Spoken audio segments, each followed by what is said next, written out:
नमस्कार बच्चों, DS tuition वाला चैनल पर आपका एक बार फिर से स्वागत है। आज हम कक्षा 8 की गणित विषय प्रारंभ करते हैं। कक्षा 8 की प्रश्नावली है 5 वर्ग। तो आज हम जानते हैं वर्ग क्या होती है। वर्ग के बारे में हम जानेंगे। वर्ग क्या होता है? किसी संख्या को उसी संख्या से गुणा करने पर क्या होता है? किसी संख्या को उसी संख्या से गुणा करने पर प्राप्त गुणनफल उस संख्या का वर्ग कहलाता है। क्या होता है बच्चों? किसी संख्या को उसी संख्या से गुणा करने पर प्राप्त गुणनफल उस संख्या का वर्ग होता है। मतलब उसी संख्या को उसी संख्या से गुणा करने पर जो प्राप्त होता है वह उस संख्या का क्या कहलाता है? वर्ग। जैसे एक का वर्ग क्या होगा? एक के वर्ग को कैसे लिखते हैं? एक का वर्ग मतलब एक को गुणा करेंगे एक से, एक को एक से गुणा करेंगे तो कितना आएगा बच्चों? एक आएगा। इसी प्रकार दो का वर्ग का मतलब है 2 की घात 2, तो मतलब 2 को 2 से गुणा करेंगे तो कितना आएगा? 4। इसी प्रकार 3 का वर्ग लिखेंगे तो 3 का वर्ग, इसको ऐसे लिखते हैं 3 का वर्ग। फिर ऐसे 3 को 3 से ही गुणा करेंगे तो कितना आएगा? 9, तो 3 का वर्ग हो गया 9। इसी प्रकार 4 का वर्ग, 4 के वर्ग का मतलब है 4 को 4 से गुणा करेंगे कितना आएगा? 16। कितना आएगा? 16। इसी प्रकार 5 का वर्ग, 5 के वर्ग का मतलब है 5 को मल्टीप्लाई करेंगे 5 से। जब 5 से 5 को मल्टीप्लाई करेंगे तो कितना आएगा? 25। तो 5 का वर्ग हो गया 25। 6 के वर्ग का मतलब क्या है? 6 की घात 2। 6 को 6 से मल्टीप्लाई करेंगे तो आएगा 36, मतलब 6 का वर्ग है 36। इसी प्रकार 7 का वर्ग होता है 7 गुना 7, 7 सुती 49, मतलब 7 का वर्ग कितना है? 49। 8 का वर्ग होता है 8 इंटू 8, कितना होता है? 64। 8 का वर्ग हो गया 64। 9 के वर्ग का मतलब है 9 को 9 से मल्टीप्लाई करेंगे कितना आएगा? 81, मतलब 9 का वर्ग होता है 81। इसी प्रकार 10 का वर्ग 10 इंटू 10 कितना आता है? 100, मतलब 10 का वर्ग होता है 100। आगे में और भी वर्ग देख सकते हैं, जैसे 11 का वर्ग। 11 का वर्ग का मतलब है 11 को 11 से मल्टीप्लाई करेंगे कितना आएगा? 121। 12 का वर्ग का मतलब है 12 को 12 से मल्टीप्लाई करेंगे तो कितना आएगा? 144। इसी प्रकार 13 का वर्ग, 13 को 13 से मल्टीप्लाई करेंगे तो कितना आएगा? 169, मतलब 13 का वर्ग कितना? 169। इसी प्रकार 14 का वर्ग, तो 14 का वर्ग होता है कितना? 196। 15 का वर्ग, 15 को 15 से मल्टीप्लाई करते हैं तो कितना आता है? 225। 15 का वर्ग होता है 225। 16 का वर्ग ये होता है 256। 17 का वर्ग होता है 17 इंटू 17, मतलब 289। 18 का वर्ग होता है 18 इंटू 18, 324। 19 का वर्ग होता है 19 इंटू 19, मतलब 361। और हम जानते हैं बच्चों 20 का वर्ग, 20 का वर्ग होता है 20 इंटू 20 बराबर 400। इस प्रकार हम और भी आगे वर्ग लिख सकते हैं और इसी प्रकार हम वर्गों को ज्ञात करेंगे। तो मतलब किसी संख्या को उसी संख्या से गुणा करने पर जो संख्या प्राप्त होती है वो क्या कहलाती है बच्चों? वर्ग कहलाती है। वर्ग को अंग्रेजी में स्क्वायर बोलते हैं। क्या बोलते हैं? स्क्वायर। अब हम यहाँ पर एक चीज देखते हैं, जब 1 का वर्ग करते हैं तो कितना आता है? इकाई अंक 1 आता है। 2 का वर्ग करते हैं तो 4 आता है। 3 का वर्ग करते हैं तो इकाई अंक 9 आता है। 4 का वर्ग करते हैं तो 6 आता है। 5 का वर्ग करते हैं तो इकाई अंक 5 आता है। 6 का वर्ग करते हैं तो इकाई अंक 6 आता है। 7 के वर्ग में इकाई अंक 9 आता है। 8 के वर्ग में इकाई अंक 4 आता है। और 9 के वर्ग में इकाई अंक 1 आता है। और 0 के वर्ग 10 के वर्ग में इकाई अंक 0 आता है। तो हमें ध्यान से देखेंगे सभी जितनी संख्याओं को हम वर्ग करेंगे तो उसके पीछे 1 आएगा, 4 आएगा, 9 आएगा, 6 आएगा, 5 आएगा और 0 आएगा। तो हम क्या ले सकते हैं? सभी वर्ग संख्याएं 0, 1, 4, 5, 6 या 9 पर समाप्त होती है। मतलब जितनी भी वर्ग संख्या होंगी वो या तो 0 पर समाप्त होगी, या 1 पर समाप्त होगी, या 4 पर समाप्त होगी, या 5 पर समाप्त होगी, या 6 पर होगी, या फिर 9 पर समाप्त होगी। इनके अलावा किसी भी वर्ग संख्या के अंत में कोई भी अंक नहीं आएगा। जैसे हम देखते हैं जो संख्या 2, 3, 7, 8 पर समाप्त होती है वह पूर्ण वर्ग संख्या नहीं होती है। यदि जैसे हम देखते हैं किसी संख्या के अंत में आ रहा है कितना?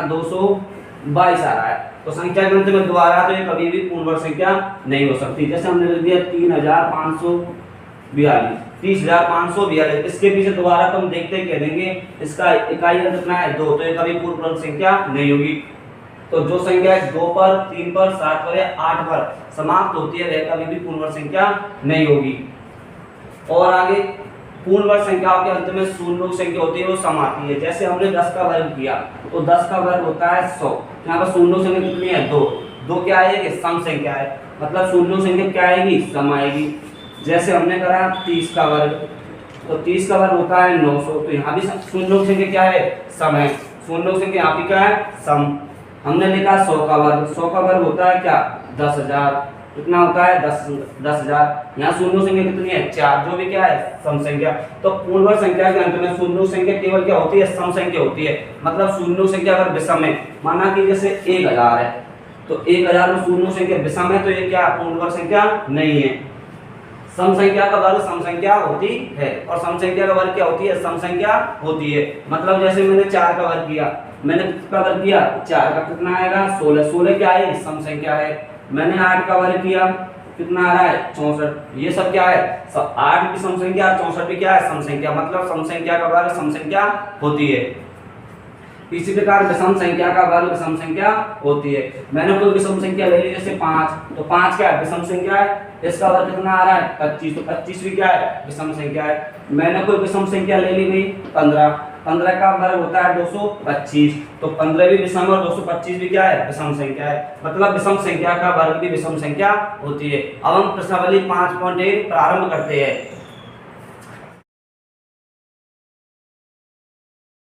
देखिए बच्चों प्रश्नावली 5.1 का पहला क्वेश्चन है निम्न संख्याओं के वर्गों के इकाई अंक क्या होंगे। पहली संख्या है 81, 81 के वर्ग का इकाई अंक क्या होगा। हम जानते हैं इसका इकाई अंक कितना है 1, 1 का वर्ग कितना होता है 1, तो 81 के वर्ग का इकाई अंक कितना होगा 1। अब पूछ रहा है 272 के वर्ग का इकाई अंक क्या होगा, तो 272 में इकाई अंक कितना है 2, 2 का वर्ग करेंगे 4, तो इसका इकाई अंक कितना होगा 4। ऐसे क्वेश्चन नंबर अगला है 799, 799 के वर्ग का इकाई अंक कितना होगा 9 का वर्ग होता है 81, 81 का 1। इसी प्रकार 3853, 3853 के वर्ग का इकाई अंक कितना होगा 3 का वर्ग होता है 9। अगला है 5। इसी प्रकार 1234 के वर्ग का इकाई अंक, इसका इकाई अंक कितना है 4, 4 का वर्ग होता है 16, तो 16 में इकाई अंक होगा 6। 26,387 के वर्ग का इकाई अंक कितना है 7, 7 का वर्ग होता है 49, 49 में इकाई अंक होगा 9। इसका इकाई अंक 8, 8 के वर्ग का इकाई अंक होता है 64, 64 का 4। 0 का वर्ग होता है 0, तो 0 में इकाई अंक 0। 6 का वर्ग होता है 36, 36 में इकाई अंक 6। इस संख्या में लास्ट में 5 है, 5 का वर्ग 25, 25 में इकाई होता है 5। इस प्रकार हम वर्ग किसी भी संख्या के वर्ग का इकाई अंक ज्ञात कर सकते हैं। जैसे कोई भी संख्या है, कोई भी संख्या ले ली हमने मन से ले ली कोई भी, इसका इकाई अंक पूछता है तो हम लास्ट की संख्या का क्या करेंगे वर्ग करेंगे। 9 का वर्ग होता है कितना 81, तो 81 में इकाई अंक कितना है 1, तो इसका इकाई अंक कितना हो जाएगा 1। तो संख्या के लास्ट अंक का क्या करेंगे वर्ग, तो उसका इकाई अंक हो जाएगा वो संख्या हो जाएगी। बात करते हैं नेक्स्ट क्वेश्चन की। नेक्स्ट क्वेश्चन क्या कह रहा है निम्न संख्या स्पष्ट रूप से पूर्ण वर्ग संख्याएं नहीं है, तो इसका कारण दीजिए। जैसे पहला क्वेश्चन है हल 1057, ये क्या है पूर्ण वर्ग संख्या नहीं है, लेकिन इसका कारण लिख रहा है। तो 1057 में इकाई अंक कितना आ रहा है 7, तो हम जानते हैं यदि संख्या का इकाई अंक कितना हो 2 हो 3 हो 7 हो 8 हो, तो वह पूर्ण वर्ग संख्या नहीं है, पूर्ण वर्ग संख्या नहीं है, पूर्ण वर्ग संख्या नहीं होगी। किसी संख्या का इकाई अंक 2 3 7 8 हो, इकाई अंक 2 3 7 8 हो, तो वह पूर्ण वर्ग संख्या नहीं होगी। तो तो इसका इकाई अंक कितना आ रहा है 7 आ रहा है। तो लिख देंगे 1057 पूर्ण वर्ग संख्या नहीं है, पूर्ण वर्ग संख्या नहीं है, क्योंकि इसका इकाई अंक 7 है। इसी प्रकार सेकंड क्वेश्चन है 23,453, ये पूर्ण वर्ग संख्या नहीं है।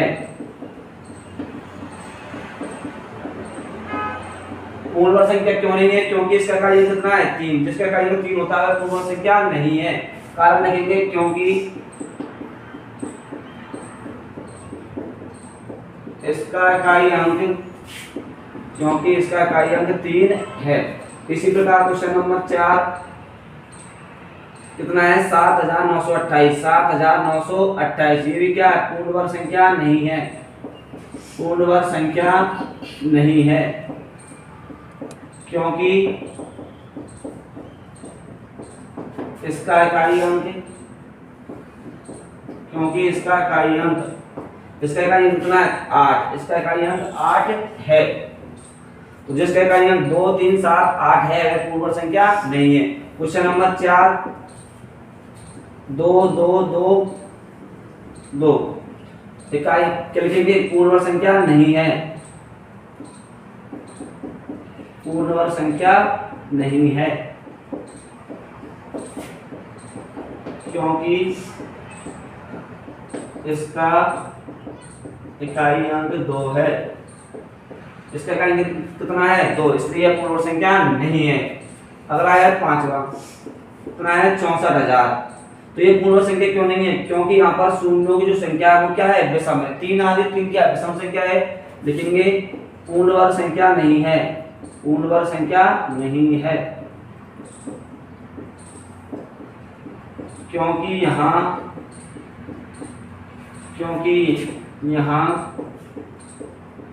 शून्यों की संख्या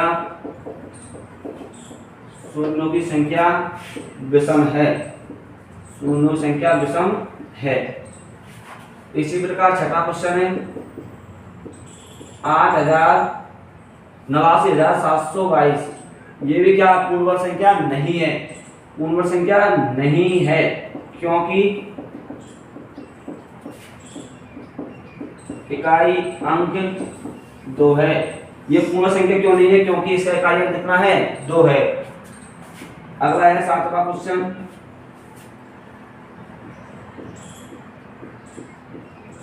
ये पूर्ण वर्ग संख्या नहीं है, पूर्ण वर्ग संख्या नहीं है, पूर्ण वर्ग संख्या नहीं है। क्यों नहीं है? क्योंकि शून्यों की संख्या विषम है, क्योंकि शून्यों की संख्या क्या है विषम है। अगला है लास्ट क्वेश्चन,